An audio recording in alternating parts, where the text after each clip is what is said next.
الحمد لله الذي شرفنا على سائر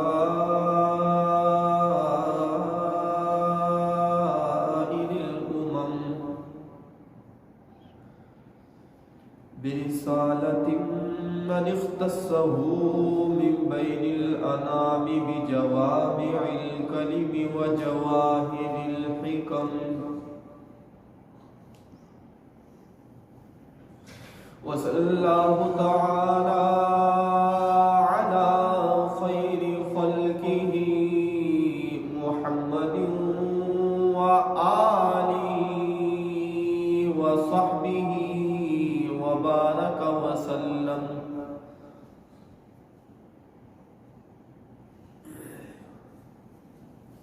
ما نطق اللسان بمدحه ونسخ القلم. أما بعد فأعوذ بالله من الشيطان الرجيم.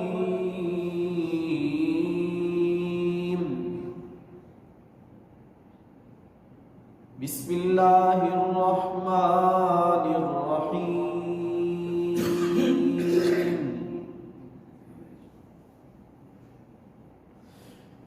وما أرسلناك إلا رحمة للعالمين.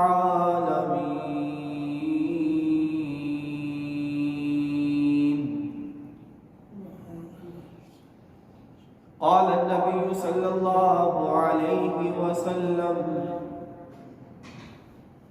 إنما أنا رحمة مهداة.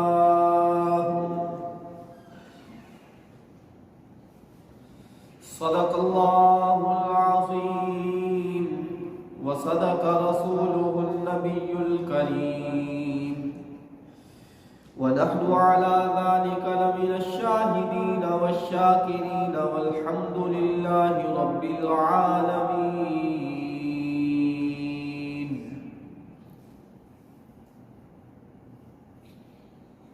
أستغفر الله ربي من كل ذنب وأتوب إليه. أستغفر الله ربي من كل ذنب وأتوب إليه. أستغفر الله ربي من كل ذنب وأتوب إليه. اللهم صل على سيدنا ومولانا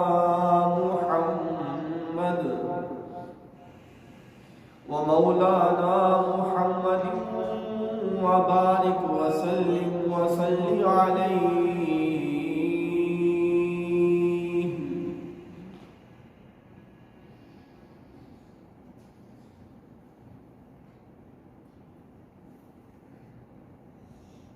کوئی دنیا میں تیرا کھا کر تیرے شکوے کرے یارا،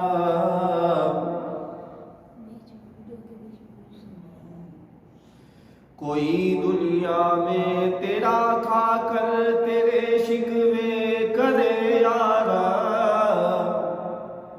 تعجب ہے کہ ان پر بھی رہے لطف و کرم تیرا.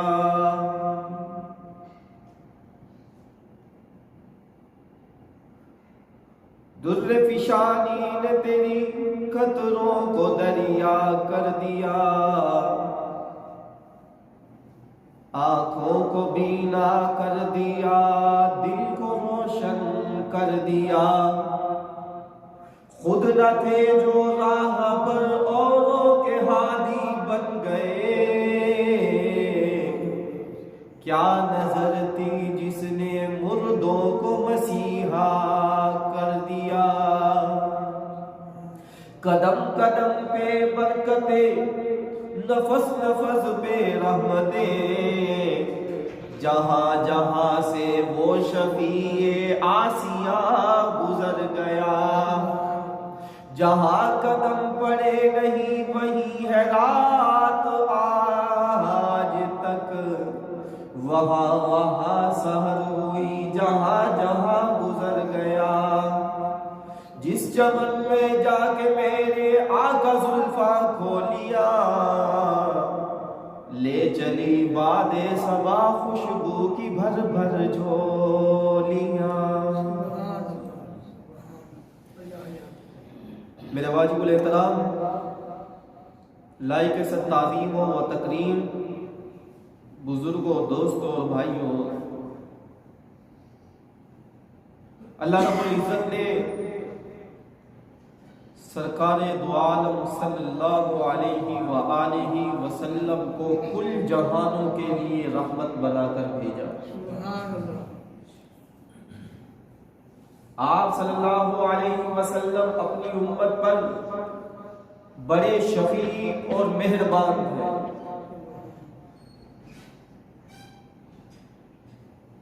قرآن مجید میں ہے عزیز علیہ ما عنتم حریص علیکم بالمؤمنین رؤوف الرحیم، کہ جب مسلمانوں پر کسی قسم کی مشکل آتی ہے اور وہ اس کو بوجھل سمجھتے ہیں تو اس بات کے خواہاں ہوتے ہیں کہ ان پر رحمتیں ہی رحمتیں ہوں، اور وہ نبی ان پر بڑا شفیق اور رحیم ہے۔ اور دوسری جانب مسلمان اور یہ امت قرآن مجید کی روح سے النبی اولا بالمؤمنین من انفسہم، کہ یہ اپنے نبی سے اپنی جان سے بھی زیادہ قریب ہے، یعنی کہ یہ امت اپنے نبی کو اپنی جان سے بھی زیادہ عزیز سمجھتی ہے۔ اللہ رب العزت کی دو نعمتیں بڑی ہیں جن کا نعم البدل اس دنیا میں نہیں مل سکتا۔ پہلی اللہ رب العزت کی نعمت اسلام ہے۔ اسلام اتنی بڑی نعمت ہے کہ دنیا کا بڑے سے بڑا کافر، بڑے سے بڑا گنہگار، بڑے سے بڑا مشرک ایک مرتبہ اللہ رب العزت کے ہاتھ سچے دل سے توبہ کر لے اور اسلام قبول کر لے، اللہ رب العزت اس کے تمام گناہوں کو معاف کر دیتے ہیں۔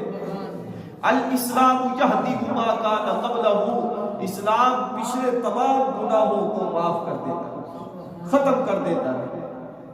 یہ اسلام اتنی بڑی نعمت ہے۔ یہ نعمت کیسے ہے؟ قرآن مجید کی آیت ہے الیوم اکملت لکم دینکم واتممت علیکم نعمتی ورضیت لکم الاسلام دینا، آج کے دن میں نے تم پر اپنا دین مکمل کر دیا، واتممت علیکم نعمتی، اور اپنی نعمت تم پر پوری کر دی۔ یہ اسلام اللہ رب العزت کی نعمت ہے۔ قرآن مجید میں بھی اس اسلام کو اللہ رب العزت کی نعمت بتلایا ہے۔ یہ اللہ رب العزت کی بہت بڑی نعمت ہے۔ دوسری بڑی نعمت سرکار دو عالم صلی اللہ علیہ وسلم کی ذات برکات ہے۔ ویسے تو اللہ رب العزت کی اربوں کھربوں نعمتیں ہیں۔ قرآن مجید میں آتا ہے کہ وَإِن تَعُدُّوا نِعْمَتَ اللَّهِ لَا تُحْصُوهَا، کہ اگر تم اللہ رب العزت کی نعمتوں کو شمار کرنے بیٹھو تو اس کو شمار نہیں کر سکتے۔ لا تحصوها، تم شمار نہیں کر سکتے۔ اللہ رب العزت کی بڑی بڑی نعمتیں تم پر ہیں۔ اللہ رب العزت نے تمہیں آنکھیں دی ہیں، اللہ رب العزت نے تمہیں زبان دی ہے، اللہ رب العزت نے تمہیں دل و دماغ دیا ہے، اللہ رب العزت نے یہ زمین کی نعمت تمہیں دی ہے، اللہ رب العزت نے اس زمین کے لیے سورج، چاند اور ستارے بنائے ہیں۔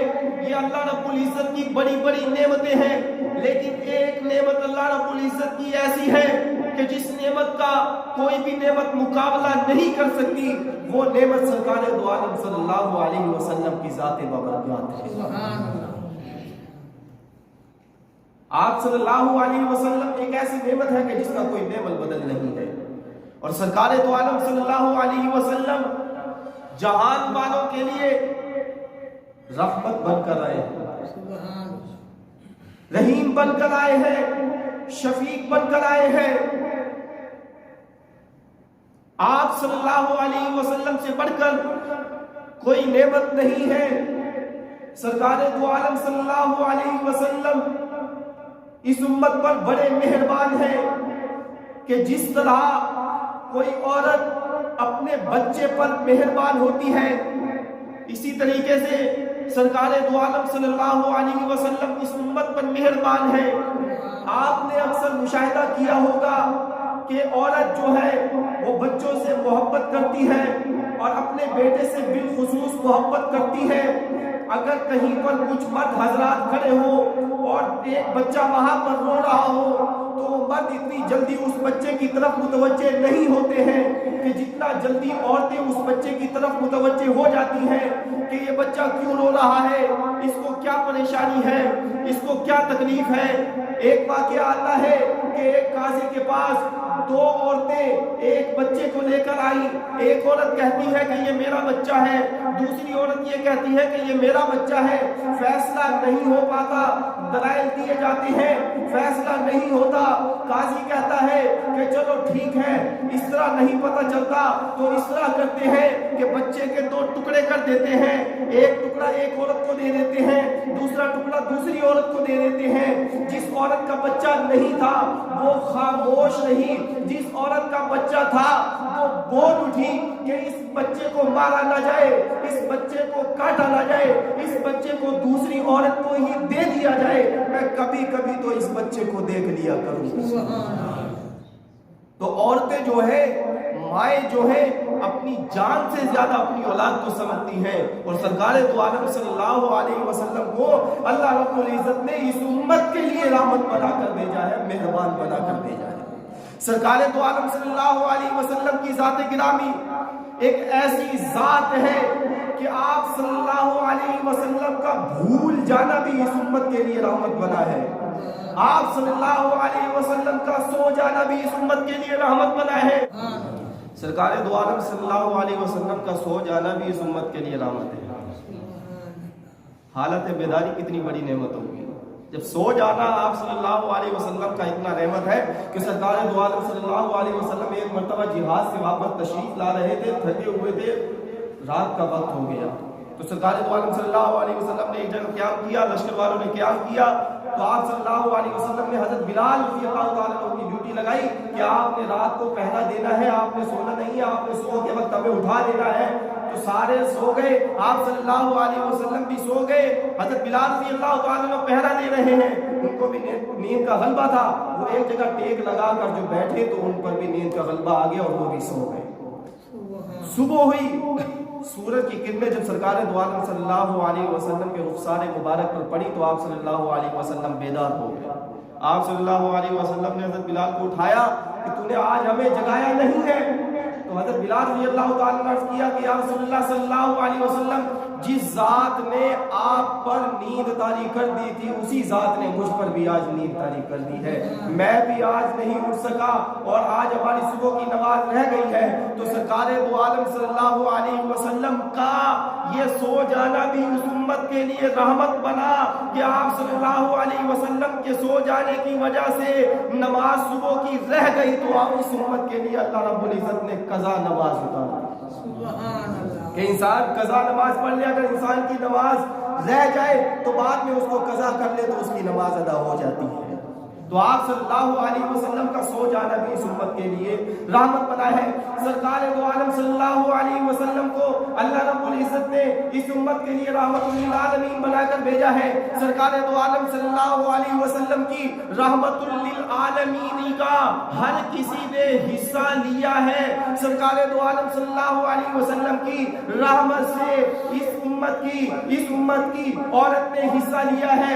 اگر وہ ماں کے روپ میں ہے تو پہلے زمانے جاہلیت میں اس کا کوئی مقام نہیں تھا، اس کا کوئی مرتبہ نہیں تھا، اس کا کوئی روپ نہیں تھا، دنیا اس کو ذلیل سمجھتی تھی، بیٹے اس کو وراثت کی طرح تقسیم کیا کرتے تھے۔ سرکار دو عالم صلی اللہ علیہ وسلم جس وقت تشریف لائے، آپ صلی اللہ علیہ وسلم کے تشریف لانے کی وجہ سے، آپ صلی اللہ علیہ وسلم کی وجہ سے اس امت کو پتہ چلا ہے کہ ماں کا رتبہ کیا ہے۔ آپ صلی اللہ علیہ وسلم نے فرمایا کہ الجنت تحت اقدام الامہات، کہ جنت ماں کے قدموں تلے ہے۔ سرکار دو عالم صلی اللہ علیہ وسلم نے ہی آ کر بتایا کہ ماں کا رتبہ یہ ہے، اگر کوئی بیٹا ہے، اگر کوئی بیٹی ہے، اگر محبت کی نگاہ سے اپنی ماں کی طرف دیکھ لے تو اللہ رب العزت اس کو مقبول حج عمرہ کا ثواب عطا فرما دیتے ہیں۔ تو یہ آپ صلی اللہ علیہ وسلم کی رحمت کا حصہ ملا ہے۔ آپ صلی اللہ علیہ وسلم کی رحمت سے اس بیٹی نے بھی، جس بیٹی کو زمانے جاہلیت میں زندہ درگور کر دیا جاتا تھا، جب کسی کے ہاتھ میں بیٹی پیدا ہوتی تھی تو چہرے پر سیاہی چھا جاتی تھی۔ سرکار دو عالم صلی اللہ علیہ وسلم نے آ کر بتایا کہ یہ بیٹیاں زندہ درگور کرنے کے لائق نہیں ہیں، ان کی پیشانیاں چومنے کے لائق ہیں۔ آپ صلی اللہ علیہ وسلم نے بیٹی کا رتبہ بتایا۔ آپ صلی اللہ علیہ وسلم نے یہاں تک فرمایا کہ جب تم اپنے گھر میں کوئی چیز لے کر آؤ، اگر تمہارے گھر میں بیٹا بھی ہے اور بیٹی بھی ہے تو سب سے پہلے اپنی بیٹی کے ہاتھ میں وہ چیز دو۔ آپ صلی اللہ علیہ وسلم نے بیٹی کا رتبہ بتایا ہے۔ آپ صلی اللہ علیہ وسلم نے اس امت میں اگر کسی کی شادی ہو جاتی ہے، وہ عورت بیوی بن جاتی ہے، زمانے جاہلیت میں اس کا کوئی مقام نہیں تھا، اس کا کوئی مرتبہ نہیں تھا، اس کا کوئی رتبہ نہیں تھا۔ سرکار دو عالم صلی اللہ علیہ وسلم نے ہی آ کر بتایا کہ بیوی کا کیا مقام ہے۔ بیوی کا یہ مقام ہے کہ تم میں سے سب سے بہتر وہ ہے جو اپنی گھر والی کے ساتھ سب سے زیادہ بہتر ہے، جس کے اخلاق اپنی بیوی کے ساتھ اچھے ہیں وہ تم میں سے اچھا ہے، اور میرے ساتھ میری بیوی کے اخلاق بہت اچھے ہیں۔ آپ نے آ کے خاوند کا رتبہ بتایا کہ خاوند کا کیا رتبہ ہے۔ سرکار دو عالم صلی اللہ علیہ وسلم نے فرمایا اگر اس امت میں کسی کو سجدہ جائز ہوتا تو میں اس کی بیوی کو اجازت دیتا کہ وہ اپنے خامد کو سجدہ کرتی۔ سرکار دو عالم صلی اللہ علیہ وسلم کی رحمت للعالمین سے خامد نے بھی حصہ پایا ہے، ماں نے بھی حصہ پایا ہے، بیٹی نے بھی حصہ پایا ہے، بیوی نے بھی حصہ پایا ہے۔ سرکار دو عالم صلی اللہ علیہ وسلم کی رحمت للعالمین سے ایک مجاہد نے بھی حصہ پایا ہے کہ مجاہد جو جہاد کرتا ہے، اللہ کی راہ میں لڑتا ہے، اللہ کے لیے جہاد کرتا ہے، اپنی جان کو قربان کرتا ہے۔ سرکار دو عالم صلی اللہ علیہ وسلم نے فرمایا کہ اگر کوئی مجاہد جہاد کرتا ہے، اگر وہ اس میں شہید ہو جاتا ہے تو اس کا خون کا پہلا قطرہ گرنے سے پہلے اللہ رب العزت اس کو معاف فرما دیتے ہیں۔ اور یہاں پر بتاؤں کہ اللہ رب العزت کی ایک مجاہد سے کتنی محبت ہے، شہید سے کتنی محبت ہے۔ دنیا میں کوئی ولی، کوئی کتب، کوئی ابدال اگر فوت ہو جائے تو اس کو غسل دیا جاتا ہے، آپ کو پتہ ہے نا، غسل دیا جاتا ہے، کفن دیا جاتا ہے، تاکہ ایک یونیفارم میں، ایک وردی میں اللہ رب العزت کے سامنے حاضری ہو۔ لیکن جب کوئی شہید ہوتا ہے، جب کوئی مجاہد شہید ہوتا ہے تو اللہ تعالیٰ اپنے ضابطوں کو تبدیل کر دیتا ہے کہ اب یہ مجاہد میری راہ میں میرے لیے شہید ہوا ہے، اب اس کو غسل نہ دیا جائے کیونکہ یہ خون سے غسل کر کے آ رہا ہے، اب اس کو کفن نہ دیا جائے، اس کے لباس میں جس میں خون کے قطرے لگے ہوئے ہیں، جس میں خون لگا ہوا ہے وہ مجھے پھولوں سے بھی زیادہ عزیز ہے، تو لہذا اس کو اب غسل دینے کی بھی ضرورت نہیں ہے، اس کو اب یونیفارم، اس کو اب کفن پہنانے کی بھی ضرورت نہیں ہے، اس کو بغیر غسل کے اور اسی لباس میں جس میں شہید ہوا ہے اسی حالت میں اللہ رب العزت کے سامنے یہ حاضر ہے۔ سبحان اللہ، اسی حالت میں اللہ رب العزت کے سامنے حاضر ہو۔ تو ایک مجاہد نے بھی آپ صلی اللہ علیہ وسلم کی رحمت للعالمین سے حصہ پایا ہے۔ سرکار دو عالم صلی اللہ علیہ وسلم کی رحمت للعالمین سے جانوروں نے بھی حصہ پایا ہے، درختوں نے بھی حصہ پایا ہے، استاد نے بھی حصہ پایا ہے، شاگرد نے بھی حصہ پایا ہے، علماء نے بھی حصہ پایا ہے، یہاں تک کہ یتیم نے بھی حصہ پایا ہے۔ سرکار دو عالم صلی اللہ علیہ وسلم نے فرمایا کہ جو یتیم کی کفالت کرے گا کل قیامت کے دن میں، اور وہ یتیم کی کفالت کرنے والا دو انگلیاں جس طرح یہ ساتھ ساتھ ہے، اس طرح قیامت کے دن جنت میں وہ میرے ساتھ ہوگا۔ سرکار دو عالم صلی اللہ علیہ وسلم کی یہی رحمت للعالمین ہے کہ ہر ایک نے آپ صلی اللہ علیہ وسلم کی رحمت للعالمین سے حصہ پایا ہے، یہاں تک کہ حضرت جبریل علیہ السلام نے بھی آپ صلی اللہ علیہ وسلم کی رحمت للعالمین سے حصہ پایا ہے کہ حضرت جبریل علیہ السلام نے ایک مرتبہ سرکار دو عالم صلی اللہ علیہ وسلم نے حضرت جبریل سے فرمایا کہ کیا تجھے بھی میری رحمت سے حصہ ملا ہے؟ حضرت جبریل علیہ السلام نے فرمایا کہ ہاں یا رسول اللہ صلی اللہ علیہ وسلم، آپ کی رحمت للعالمین سے میں نے بھی حصہ پایا ہے۔ آپ صلی اللہ علیہ وسلم نے فرمایا کہ وہ کس طرح آپ نے حصہ پایا ہے؟ تو حضرت جبریل علیہ السلام نے عرض کیا کہ یا رسول اللہ صلی اللہ علیہ وسلم، جب تک آپ تشریف نہیں لائے تھے، آپ اس دنیا میں نہیں آئے تھے، اس وقت میں نے شیطان کا انجام دیکھا تھا، تو مجھے اس وقت سے ڈر لگا ہوا تھا کہ کہیں میرا بھی یہ انجام نہ ہو جائے، لیکن جس وقت آپ تشریف لائے ہیں اس وقت مجھ پر اس وقت قرآن پاک کی یہ آیت کریمہ اتری ہے، ذی قوت عند ذی العرش مکین مطاع ثم امین وما صاحبکم بمجنون۔ جب یہ آیت اتری ہے تو مجھے تسلی ہوئی ہے کہ انشاءاللہ میرا انجام اچھا ہوگا، میرا انجام اچھا ہوگا۔ تو سرکار دو عالم صلی اللہ علیہ وسلم کی رحمت للعالمین میں اس جہان میں ہر کسی نے کچھ نہ کچھ حصہ پایا ہے۔ اب آپ صلی اللہ علیہ وسلم کا اب ہماری ذمہ داری یہ ہے کہ ہم سرکار دو عالم صلی اللہ علیہ وسلم کی اتباع کریں۔ سرکار دو عالم صلی اللہ علیہ وسلم جو شریعت لے کر آئے ہیں، جو سنت لے کر آئے ہیں، جو طریقہ لے کر آئے ہیں، آپ صلی اللہ علیہ وسلم کی اتباع کریں۔ آپ صلی اللہ علیہ وسلم کی اس اتباع کرتے ہوئے ہم اس دنیا سے چلے جائیں تو اس جہان میں بھی ہماری کامیابی ہے اور آخرت میں بھی ہماری کامیابی ہے۔ دعا کریں کہ جو کچھ سنا ہے، جو کچھ پڑھا ہے، اللہ رب العزت اس پر ایمان رکھنے کی توفیق عطا فرمائے اور اس پر عمل کرنے کی توفیق عطا فرمائے۔ وآخر دعوانا الحمدللہ رب العالمین۔